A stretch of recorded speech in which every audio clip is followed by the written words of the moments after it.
गुरु प्यारी साध संगत जी, राधा स्वामी। प्यारी साध संगत जी, आप सभी के भीतर बैठे कुल मालिक को प्रणाम। आप सभी को प्रणाम। आज के इस सत्संग में स्वामी जी महाराज की वाणी ली गई है। स्वामी जी महाराज ने आज के इस सत्संग द्वारा हमें यह समझाने का प्रयास किया है किस प्रकार हम मन और माया के दायरे से बाहर निकल सकते हैं। सत्संग बड़ी ही रूहानियत से भरा हुआ है और इसका एक एक लफ्ज अंत तक ध्यान पूर्वक श्रवण करने योग्य है। अपने अपने गुरु महाराज का ध्यान करके आज के इस सत्संग को अंत तक श्रवण करें। आज के इस सत्संग का आनंद लें। सत्संग के वचन हैं, शब्द ही सुर, शब्द ही चंदा, शब्द बिना जीव रहता गंदा। सबसे पहले आप शरीर और आत्मा के बारे में समझाते हुए फरमाते हैं, यह जो शरीर है यह पिंजरा है, जो आत्मा है वह तोता है। जिस तरह तोता पिंजरे से प्यार करके कई किस्म की बोलियां बोलता है, उसी तरह हमारी आत्मा इस देह के साथ प्यार किए बैठी है और अलग अलग ढंग की बोलियां बोलती है। कभी हम देह में बैठकर हंसते हैं, कभी देह में बैठकर रोते हैं, कभी खुशी महसूस करते हैं तो कभी गमी महसूस करते हैं। आप कहते हैं, अगर तोता पिंजरे का प्यार छोड़ दे तो वह सदा के लिए पिंजरे की कैद से आज़ाद हो सकता है। इसी तरह अगर हमारी आत्मा इस शरीर में बैठकर इस शरीर का मोह और प्यार छोड़ दे तो यह सदा के लिए शरीर के बंधनों से आज़ाद हो सकती। लेकिन आत्मा देह के मोह और प्यार में से निकल कैसे सकती है, इसके बारे में समझाते हुए आप फरमाते हैं, अगर यह आत्मा रूपी तोता देह के अंदर आंखों के पीछे ख्याल इकट्ठा करके सच का चोगा चुगना शुरू कर दे, नाम का चोगा चुगना शुरू कर दे, नाम या शब्द रूपी अमृत को अपने अंदर पीना शुरू कर दे, तो हम हमेशा के लिए देह के बंधनों से आज़ाद हो जाते। जो चीज़ हमें देह के बंधनों से आज़ाद करती है वह केवल शब्द की कमाई है, नाम की कमाई है। इसलिए स्वामी जी महाराज कहते हैं, क्योंकि इस शरीर के अंदर बैठकर हम उस शब्द की कमाई नहीं करते, नाम की कमाई नहीं करते, इसलिए हम देह के बंधनों में ही फंसे रह जाते।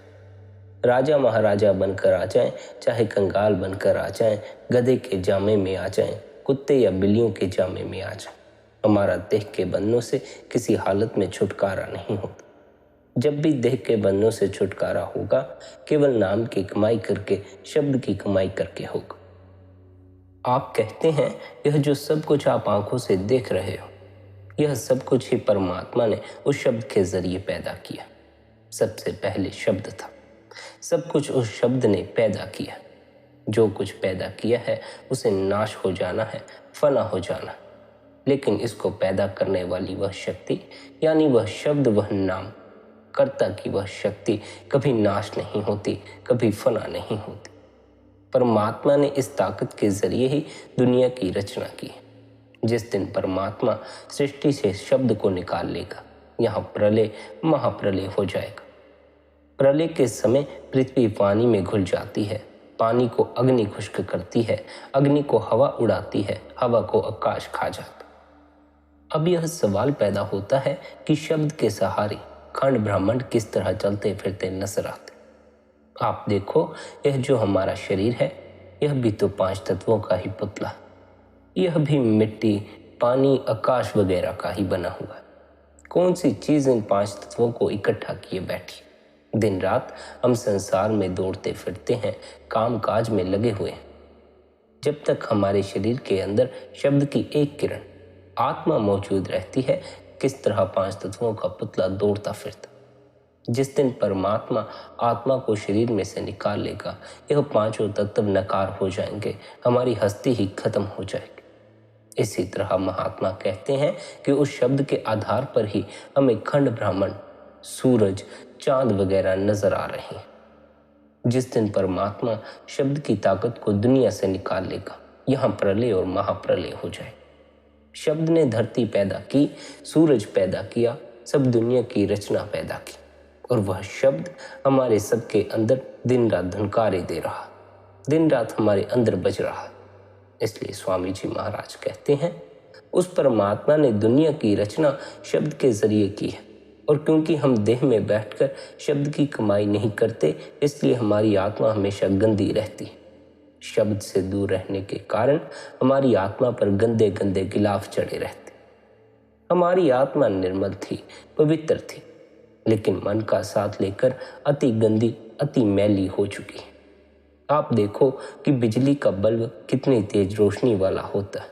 अगर 15-20 काले टाट उस पर लपेट दो, जहां भी लेकर जाओ अंधेरा ही अंधेरा नजर आए। ना आप उस रोशनी को देख सकते हो और ना उस रोशनी से फायदा उठा सकते। लेकिन टाट लपेटते जाने से बल्ब की रोशनी कम नहीं होती। बल्ब अंदर उसी तरह ही चमक रहा है, परंतु उस टाट को दूर करके ही उसकी रोशनी से फायदा उठाया जा सकता।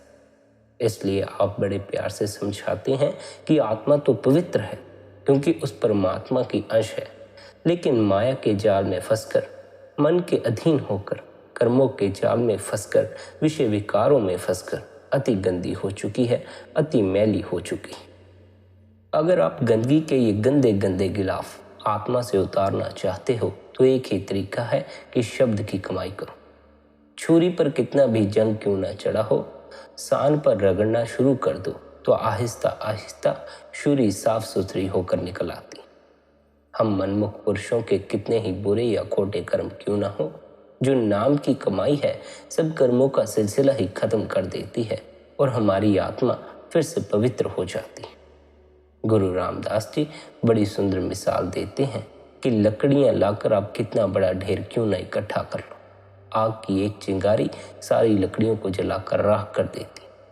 लकड़ियों का ढेर क्या है? हम साकत पुरुषों के बुरे या खोटे कर्म और जो हमारे पाप है। चिंगारी क्या है? उस शब्द या नाम की कमाई। कितना ही बड़ा खुश्क घास का ढेर क्यों न लगा, एक आग की चिंगारी सारे घास को जलाकर राख कर देती। इसी तरह हम साकत पुरुषों के कितने बुरे या खोटे कर्म क्यों न हो, शब्द या नाम की कमाई सब कर्मों का सिलसिला ही खत्म कर देती। शब्द की कमाई के साथ हमारी आत्मा पवित्र हो जाती। हम अपने आप को पहचानना शुरू कर देते हैं, परमात्मा को पहचानना शुरू कर देते हैं। वे लोग पवित्र हैं जो अपने आप को पहचानने के काबिल बनते। लेकिन हम अपने आप को पहचानने के काबिल कब बनते हैं, इसके बारे में समझाते हुए आप कहते हैं, जब हम मन और माया के दायरे से बाहर चले जाते हैं, हमारी आत्मा पर से सब गंदे गंदे गिलाफ उतर जाते, फिर रूह नंगी हो जाती है। फिर हमें अपने आप की सोची और समझ आती है, अपने आप का पता चलता। वही चीज हमें मन और माया के दायरे से पार ला सकती है, जो खुद मन और माया के दायरे से पार से आती। वह शब्द सचखंड से उठकर हर एक की आंखों के पीछे धुनकारे दे रहा है। जब हम अपने आप को शब्द से जोड़ते हैं तो शब्द को पकड़कर हम भी मन और माया के दायरे से पार हो जाते। हमारी आत्मा और मन की गांठ खुल जाती। हम अपने आप को पहचानने के काबिल बन जाते हैं। हम वापस जाकर उस परमात्मा में समाने के योग्य बन जाते। आप कहते हैं, जब गुरुमुखों के उपदेश पर चलकर शब्द या नाम की कमाई करोगे, आपका त्रिकुटी से छुटकारा हो जाएगा और आप भ्रम से पार चले जाओगे। फिर आप अपने आप को पहचानने के काबिल बन जाओगे और उस मालिक को भी पहचानने के काबिल बन जाओगे। आप बड़े प्यार से कहते हैं, हमारी आत्मा बिल्कुल पवित्र थी। यह माया के जाल में फंसकर मन के अधीन होकर अति गंदी और मैली हो चुकी। अगर आप इसको फिर से निर्मल या पवित्र करना चाहते हो, इसके गंदे गंदे गिलाफ उतारना चाहते हो, तो एक ही तरीका है कि इसको अंदर शब्द के साथ जोड़ो, नाम के साथ जोड़ो। आप कहते हैं, हम दुनिया के सब जीव बड़ी मोटी मति वाले हैं, खोटी बुद्धि वाले। यह ठीक है कि हमें आलिम फाजिल है। हमने इतने बड़े हवाई जहाज, बड़े बड़े टैंक और एटम बम बना लिए। हम एक एक बम से लाखों को तबाह करने का दावा करते, लेकिन फिर भी महात्मा कहते हैं कि हमें अकल की कमी है, हम खोटी अकल वाले। हम थोड़ा सोच विचार कर देखें कि परमात्मा ने हमें अकल बख्शी थी कि हम रचना में आकर रचना करने वाले की खोज कर सकें, अपने मन को उसकी भक्ति में लगा सकें, उसके प्यार में लगा सकें। लेकिन यह कैसी अकल है जिसके अधीन होकर भाई भाई का दुश्मन है, कौम कौम की दुश्मन है, मजहब मजहब का दुश्मन। यह कैसी अकल है जिसके अधीन होकर हम एक दूसरे के खून के प्यासे बने बैठे। बाप लड़के को बर्दाश्त नहीं कर सकता, लड़के बाप के खून के प्यासे हुए बैठे। यह हमारी अकल है। इसलिए महात्मा कहते हैं कि दुनिया के जीव खोटी मति वाले हो चुके हैं। असली अकल वाले वे कब बन सकते हैं?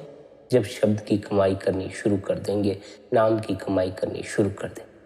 जब मन की मति छोड़ देंगे, आत्मा की मति से काम लेंगे, तब कहीं जाकर असली अकल वाले बन सकेंगे। यह मन तो काल का एजेंट है। काल कभी नहीं चाहता कि जीव उसके दायरे से निकलकर वापस जाकर परमात्मा के साथ मिल सके। वह जीव को हमेशा ऐसे चक्रों में ही फंसाए रखता है कि इसको बार बार देख के मनों में आना पड़े।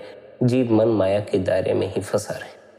इसलिए स्वामी जी महाराज प्यार के साथ समझाते हैं कि तुम अक्लमंद होना चाहते हो तो शब्द की कमाई करो। नाम की कमाई करके तुम मन और माया के दायरे से बाहर चले जाओ। आत्मा मन का साथ छोड़ देगी तो तुम असली अकल वाले बन जाओगे। फिर तुमको असल का पता चल जाएगा और तुम असल की भक्ति में लग जाओ। यह दुनिया जिसे नाश हो जाना है, अकल इसको ही असल समझकर इसकी भक्ति में लगी हुई, इसके मोह और प्यार में लगी हुई।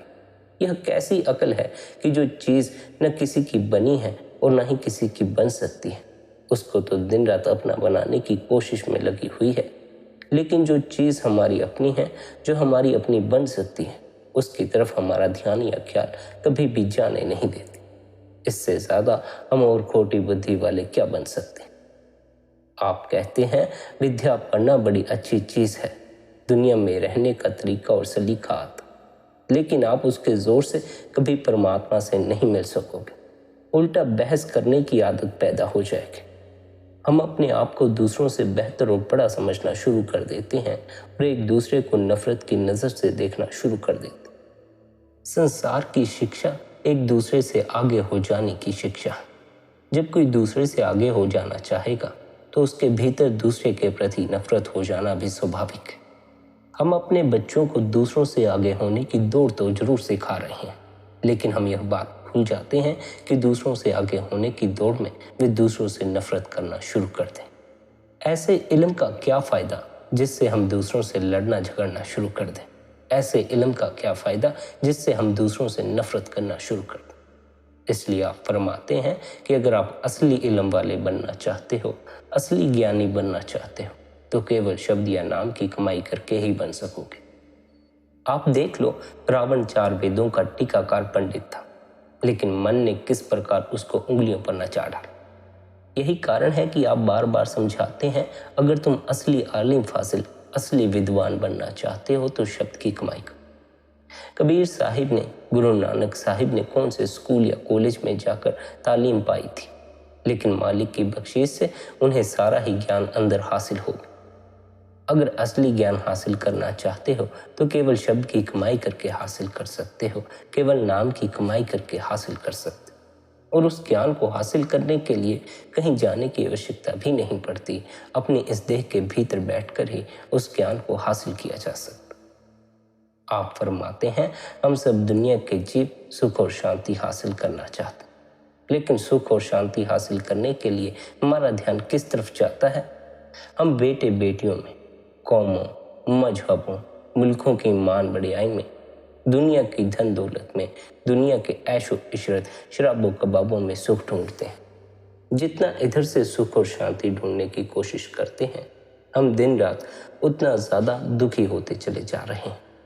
ये जो सुख नजर आते हैं, आहिस्ता आहिस्ता समय पाकर दुखों के अंदर तब्दील हो जाते। इनसे हासिल किया गया सुख ज़्यादा लंबे समय के लिए नहीं टिकता। जो सुख लंबे समय के लिए नहीं टिकता, जो सुख घड़ी भर के लिए ही टिकता है, उस सुख के पीछे अपनी ज़िंदगी को बर्बाद कर देना बहुत ही बड़ी मूर्खता की बात है। हमें परमात्मा ने समझ बख्शी हुई है, लेकिन हम समझदार बनने की बजाय मूर्खताओं के शिकार होते चले जा रहे हैं। हम लोगों को देखते हैं बाहर सुख ढूंढते हुए, हम भी उन्हें देखकर बाहर ही सुख ढूंढने में लगे रहते।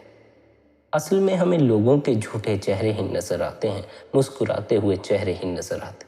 उनके भीतर छिपा हुआ दुख, उनके मन में छिपा हुआ दुख हमें कभी नजर नहीं आता। हम किसी के अंदर थोड़ी झांक सकते हैं कि वह अंदर से पीड़ित है, दुखी है कि सुखी। हम तो केवल बाहर बाहर से ही देखकर अंदाजा लगाते हैं यह व्यक्ति सुखी है या दुखी है। आमतौर पर जो व्यक्ति संसार में सुख खोजता है उसे हर पल अपने चेहरे पर झूठी मुस्कान लेकर घूमना पड़ता। उसकी झूठी मुस्कान देखकर, उसका हंसता चेहरा देखकर बहुत से लोग इस भ्रम में पड़ जाते हैं कि शायद संसार में सुख है। वे भी फिर संसार में सुख खोजने की दौड़ में पड़ जाते। संसार में सुख और शांति खोजने वालों को इस बात की खबर ही नहीं है कि कभी भी संसार में, कभी भी बाहर से सच्चा सुख या सच्ची शांति हासिल नहीं होती। जब तक हमें वह चीज नहीं मिलती जो कभी नाश नहीं होती, कभी फना नहीं होती, हम उसको अपना नहीं बना लेते। हम सच्चा और निर्मल सुख किस तरह हासिल कर सकते? फिर सच्ची और सदा रहने वाली शांति हम किस तरह हासिल कर सकते? वह कौन सी चीज है जिसके द्वारा हम सच्ची शांति और सच्चा सुख हासिल कर सकते हैं? वह केवल शब्द की कमाई है, नाम की कमाई। आप कहते हैं जब भी हम सुरत शब्द का अभ्यास करते हैं हम मालिक के प्यार के रंग में रंगे जाते, फिर हमें सुख के सांस आने शुरू होते। जब तक ख्याल आंखों से नीचे नीचे है हम कभी सुख हासिल नहीं कर सकते। जब हम ख्याल आंखों के पीछे इकट्ठा करके शब्द के साथ जोड़ते हैं तो हमें सुख मिलना शुरू हो जाता। फिर हमें अपने घर का पता चल जाता है, घर के रास्ते का पता चल जाता। आप देखो, अगर कोई जंगलों पहाड़ों में भटकता फिरता हो, उसको अपना घर ना मिलता हो, अगर उसको एकदम अपने घर जाने की सड़क मिल जाए, दूर से घर दिखाई देना शुरू हो जाए, उसके मन में कितनी खुशी महसूस होती। इस तरह हम इस अज्ञानता के अंधेरे में किस तरह दिन रात शांति ढूंढते फिरते। जब गुरुमुखों के पास जाकर अपने घर जाने के रास्ते का पता चल जाता, मन में घर जाने का शौक और प्यार पैदा हो जाता है, घर पहुंचने का भरोसा हो जाता, तो अपने आप ही अंदर खुशी और शांति आनी शुरू हो जाती। महात्मा समझाते हैं कि आंखों के नीचे नीचे दुख है, सुख केवल आंखों के ऊपर जाकर ही हासिल कर सकोगे। आत्मा की अपने असल की तरफ कुदरती कशिश है। जब तक हम आत्मा को अपने असल की तरफ नहीं जाने देंगे, इसके सुख और शांति प्राप्त करने का सवाल ही पैदा नहीं हो सकता। लोहे की सुई हमेशा चुंबक की तरफ कशिश रखती, उस पर वजन रख दो, उसकी कशिश तो फिर भी चुंबक की तरफ ही होती, लेकिन भार के कारण वह चुंबक की तरफ जा नहीं सकती। जब वजन उठाओ सीधी जाकर वह चुंबक के साथ चिपक जाती। इसी तरह हमारी आत्मा पर कर्मों का जबरदस्त बोझा पड़ा हुआ। जब नाम की कमाई करके इस बोझे को खत्म कर लेते हैं, आत्मा फूल जैसी हल्की होकर सीधी जाकर परमात्मा में समा जाती। फिर यह असली सुख हासिल कर सकती है, असली शांति प्राप्त कर सकती। इसलिए स्वामी जी महाराज प्यार से कहते हैं, जब भी आप देह में बैठकर सुख और शांति प्राप्त कर सकोगे, केवल शब्द की कमाई करके, नाम की कमाई करके कर सकोगे। बिना शब्द या नाम की कमाई के दुनिया में कोई भी चीज आपकी भक्ति, आपके प्यार और मोहब्बत के काबिल नहीं है। जो भी जब तक दान पुण्य पूजा पाठ आदि आप कर रहे हो, उस सभी का फल भी नाम की कमाई से ही प्राप्त हो जाता। जब दिन रात हमारी जुबान पर उस मालिक का सिमरन चढ़ा हुआ है, उससे बड़ा जप कौन सा हो सकता। जब हम अपने आप को मालिक के हवाले कर देते हैं, जिस भी हालत में वह रखता है उसी हालत में रहते हुए उसकी भक्ति में लगे हुए हैं, उससे बड़ा और तप कौन सा हो सकता। जब उस परमात्मा के स्वरूप को प्यार में आकर दिन रात हम साथ साथ लिए फिरते हैं, उससे बड़ी पूजा और कौन सी हो सकती। जब आंखों के पीछे ख्याल को इकट्ठा करके दिन रात हम उस अनहद शब्द को सुनने में लगे हों, इससे बड़ा पाठ और कौन सा हो सकता। जब अंदर शब्द या नाम के अमृत को पीकर मन ही दुनिया के अंदर से उदास और विरक्त हो जाता है, इससे बड़ा वैराग्य और कौन सा हो सकता। ना तो हमें घर बार छोड़ने की जरूरत है, ना ही बेटे बेटियों को छोड़ने की जरूरत है। केवल अपने अंदर शब्द की खोज करनी है, नाम की खोज करनी। उस शब्द के बगैर कभी अपने ख्याल को डोलने ना दो, क्योंकि जो कुछ मिलना है केवल शब्द या नाम की कमाई से मिलना। शब्द या नाम की कमाई के अलावा परमात्मा की कोई भक्ति ही नहीं है, उसकी पूजा ही नहीं। दुनिया व्यर्थ बहमों भ्रमों के अंदर फंसकर परेशान हो रही। कोई किसी तरफ दौड़ता फिर रहा है, कोई किसी तरफ दौड़ता फिर रहा। आप देखो कि अगर शब्द या नाम की कमाई ही मालिक की भक्ति है, तो सरोवरों में स्नान करने का क्या फायदा हुआ, ग्रंथ पोथियां वेद शास्त्र पढ़ने का क्या फायदा हुआ। बेटे बेटियों को त्याग कर फिर जंगलों पहाड़ों में जाने का क्या फायदा हो। हमारा मन बाहर कर्मकांड में उलझा बैठा है। यह हमें नाम की अंतर्मुख साधना की तरफ नहीं जाने देता, बाहर ही बाहर उलझाए रखता। लेकिन महात्मा समझाते हैं, जो कुछ मिलना है सिर्फ शब्द की कमाई से मिलना है, नाम की कमाई से मिलना। अगर नाम की कमाई का तरीका छोड़कर दूसरे रास्तों पर चलने की कोशिश करो तो मौत के समय पछताना पड़ेगा कि यूं ही अपने कीमती वक्त को व्यर्थ बातों में उलझा कर गवा दिया। नाम की कमाई को छोड़कर हमें क्यों पछताना पड़ता है, इसके बारे में समझाते हुए आप कहते हैं, शब्द या नाम की कमाई के बगैर तुम्हें कभी मालिक के घर पहुंचने की इजाजत नहीं मिलेगी। यमदूतों के हाथों खराब होना पड़ता है, मरण जन्म के दुखों में जाना पड़ता। मरण जन्म के ये दुख दुनिया के मोह और प्यार के कारण पैदा होते हैं। जब भी दुनिया के मोह और प्यार से निकलोगे, आंखों वाले बन सकोगे, देह में आने का मकसद पूरा कर सकोगे, केवल शब्द या नाम की कमाई करके। अभी तो दुनिया के मोह में पड़कर अंधे हुए बैठे। आंखों वाले बनने के लिए शब्द की कमाई करनी होगी, नाम की कमाई करनी होगी। आप कहते हैं, जब भी अपने असली काम में लगोगे, असली कमाई वाले बनोगे, सच्ची विद्या वाले बनोगे, असली पढ़े लिखे या ज्ञानी बनोगे, और जब भी सच्चा सुख, सच्ची शांति हासिल कर सकोगे, केवल शब्द की कमाई करके, नाम की कमाई करके कर सकोगे। इसलिए उठते बैठते, चलते फिरते सदा शब्द के साथ ख्याल जोड़ कर रखो, नाम के साथ ख्याल जोड़ कर रखो, और यह भी ख्याल रखो, शब्द के सिवाय अपने ध्यान को कभी भी और किसी तरफ नहीं जाने देना।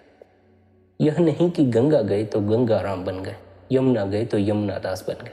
जिस किसी ने जो भी तरीका बताया वही करना शुरू कर दिया। जब तक हम अपने ख्याल को भटकाए फिरते हैं, एक मन एक चित होकर शब्द या नाम की कमाई के सच्चे मार्ग पर नहीं चलते, हम कभी अंदर फिर कुछ हासिल नहीं कर सकते।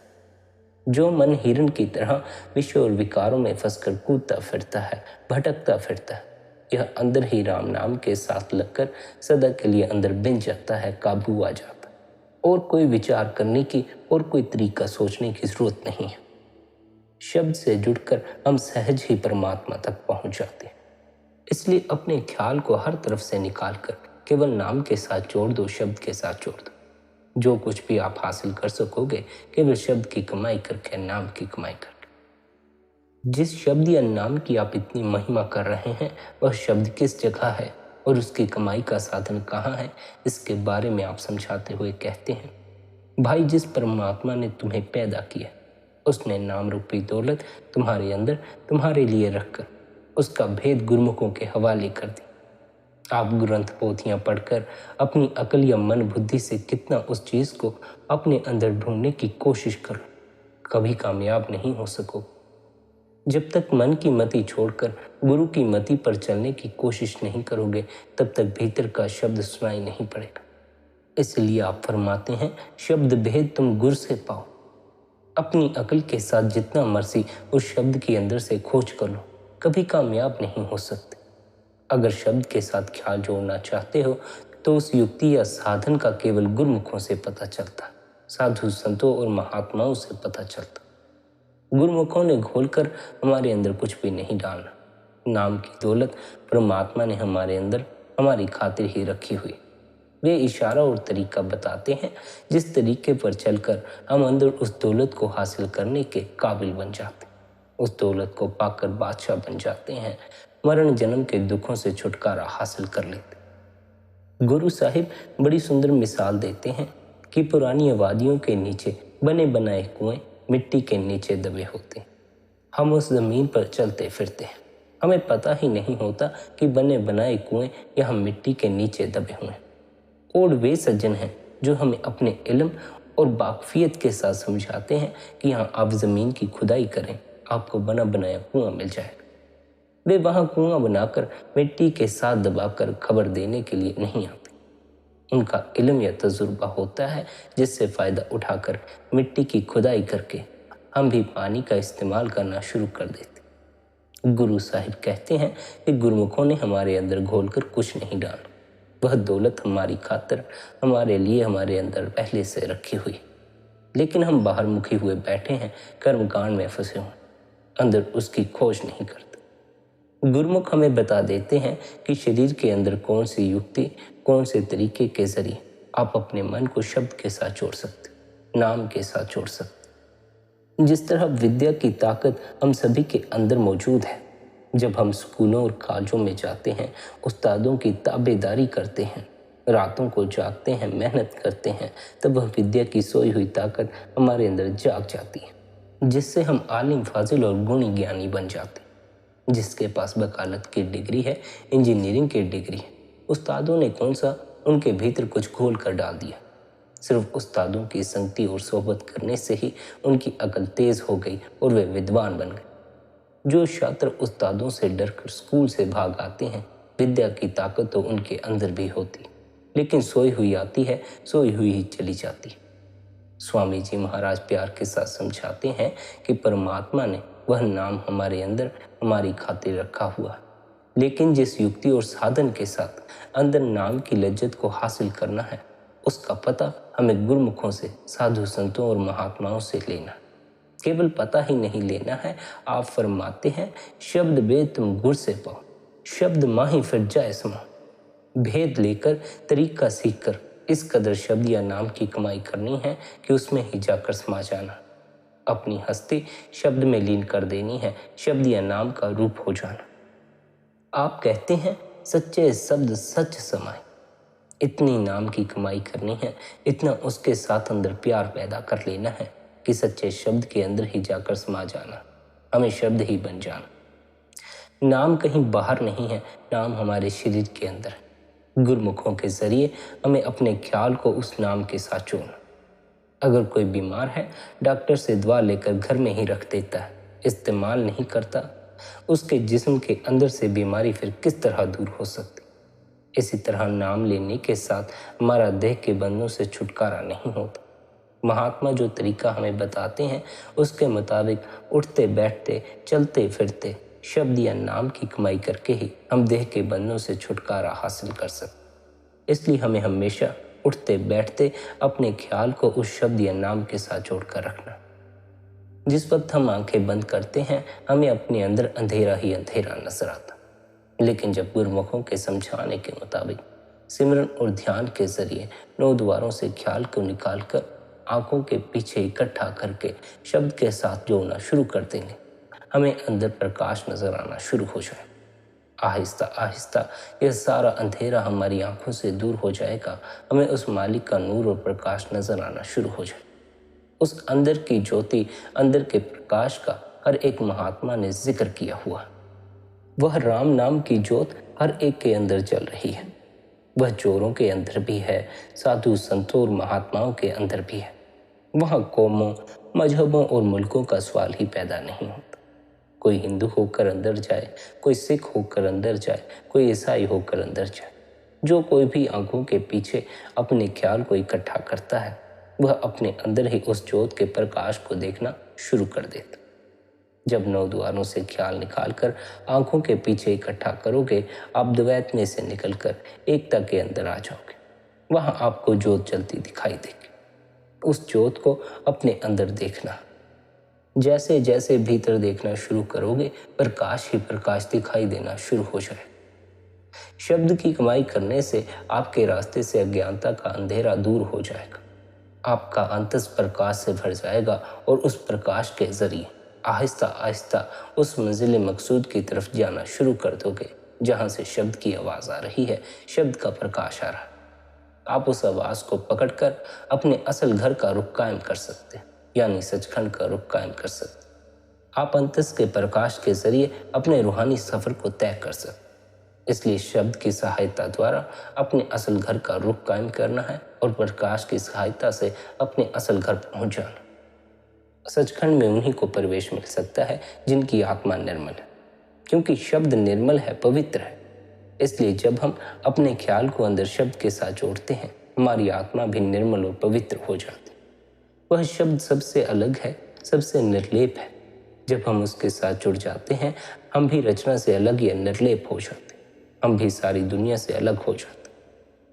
आप कहते हैं कि सबकी परवरिश वह शब्द करता है, सब जीव शब्द के सहारे कायम। वह शब्द सबका गुजारा करता है और सबकी संभाल करता। दुनिया के सब जीव काल के दायरे में फंसे हुए हैं। जो पहले कर्म किए हैं उनका अब हिसाब दे रहे हैं। उसी तरह अब अच्छे बुरे कर्म करने में लगे हुए हैं और भूले बैठे हैं कि इनका हिसाब देने के लिए फिर हमें वापस इसी 84 के जेल खाने में आना पड़ता। जब आप शब्द की कमाई करोगे आप काल के दायरे से ही पार चले जाओगे, मन और माया के दायरे से ही पार चले जाओगे।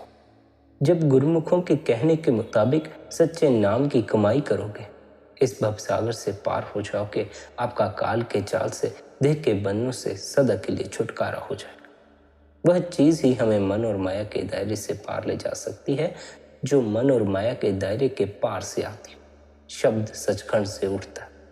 जब हम अपना ख्याल उसके साथ जोड़ देते हैं हम भी उस शब्द को पकड़कर मन और माया के दायरे से पार चले जाते। इसलिए स्वामी जी महाराज फरमाते हैं कि शब्द की कमाई करके ही हम मन को जीत सकते हैं और शब्द की कमाई के साथ ही हमारा मरण जन्म के दुखों से छुटकारा हो सकता। सब कुछ कहकर आप इशारा करते हैं कि शब्द भी हमारे अंदर है और जिस मालिक से हम मिलना चाहते हैं वह भी हमारे अपने अंदर। हमारे और मालिक के दरमियान केवल कर्मों की रुकावट है। शब्द की कमाई से कर्मों के बंधन टूट जाते हैं और हम वापस जाकर शब्द यानी परमात्मा में समाने के काबिल बन जाते। शब्द की कमाई का रास्ता छोड़कर और किसी रास्ते पर चलना अज्ञानता भरा कर्म है। इस तरह के थोते कर्मों में से कभी किसी को ना तो कुछ प्राप्त हुआ है और ना ही कभी कुछ प्राप्त हो सकता।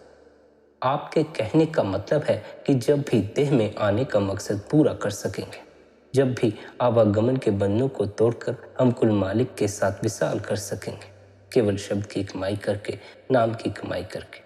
इसलिए आप यही नसीहत देते हैं कि अपने ख्याल को हर तरफ से निकालकर शब्द की कमाई में लगाना चाहिए, नाम की कमाई में लगाना चाहिए। नाम की मुख्य विशेषता यह है कि यह रचना में रमा हुआ और इसका ठिकाना प्रत्येक मनुष्य के हृदय में है। यह जीव के निकट से निकट है और परमात्मा की शक्ति होने के कारण परमात्मा के भी समीप। नाम परमात्मा का ही रूप है, इसलिए मनुष्य के हृदय में होने वाला नाम का अनुभव ही परमात्मा का अनुभव है। नाम सृजनहार और उसकी रचना के बीच संबंध स्थापित करने वाला माध्यम है। बूंद समुद्र में मिलकर समुद्र की तरह पूर्ण समर्थ बन जाती। इसी प्रकार नाम में लीन होने से मनुष्य रचना से ऊपर उठकर रचयिता के स्तर पर पहुंच जाता है और उसकी ही भांति शक्ति, ज्ञान, प्रेम, सुंदरता और आनंद का रूप बन जाता है। आत्मा का सचखंड पहुंचकर शब्द में लीन होना ही परमात्मा में लीन होना। जो आत्मा संसार और शरीर से उलटकर शब्द के अंदर समा जाती है वह प्रियतम से मिलाप करके सदा के लिए सुहागिन हो जाती। शब्द में समा चुकी सुरत प्रियतम में समा कर प्रियतम का रूप हो जाती। उसमें और प्रियतम में भेद कर पाना असंभव। आप कहते हैं शब्द की ध्वनि में लीन होकर सुरत उस दयालु प्रभु की शरण में पहुंच जाती। वह प्रेम पूर्ण बन जाती है और सदा शब्द के स्वर में लीन रहती। सुरत का शब्द में अभेद होना ही संपूर्ण रूहानी साधना का सर्वोत्तम फल है। यही आत्मा का परमात्मा से मिलाप करना, ज्योति का ज्योत में समाना या जीव का आवागमन के बंधन तोड़कर सदा के लिए निश्चल होना। मनुष्य शरीर कच्चे कागज के समान है, परंतु पूरे गुरुमुखों के उपदेश पर चलकर अंतर में नाम से जुड़ जाए तो यह देही कंचन की भांति बहुमूल्य बन जाती और मनुष्य जन्म धारण करने का वास्तविक मनोरथ पूरा हो जाता। आत्मा के शब्द में लीन हो जाने को अमर आनंद या सहज सुख की अवस्था कहते, जो द्वैत, परिवर्तन, मोह माया, संशय भ्रम, भय, दुख और मृत्यु से परे है।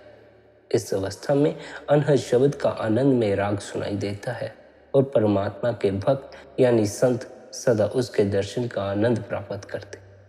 उन्हें प्रत्यक्ष हो जाता है कि हर तरफ नाम ही आत्माओं का वास्तविक आधार है। यहाँ पहुंचकर ही यह भेद खुलता है कि जो परमात्मा यहाँ प्रकट है वही शब्द रूप में सृष्टि के कण कण में समाया हुआ। आत्मा की परमात्मा यानी शब्द में अभेद होने की इस विस्मयजनक अवस्था को अनुभव तो किया जा सकता है, परंतु इसका वर्णन नहीं किया जा सकता।